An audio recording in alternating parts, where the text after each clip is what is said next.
Pizza Spanish bread recipe. Asukal.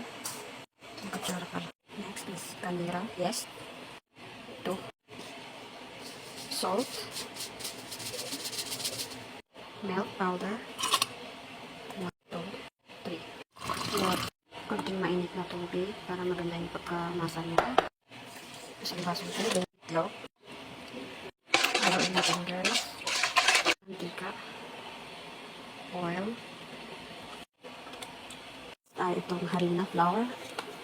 So, mga 1/3 to. Ito po kasi 1 kilo po ito guys. Ayan, pangalin na natin.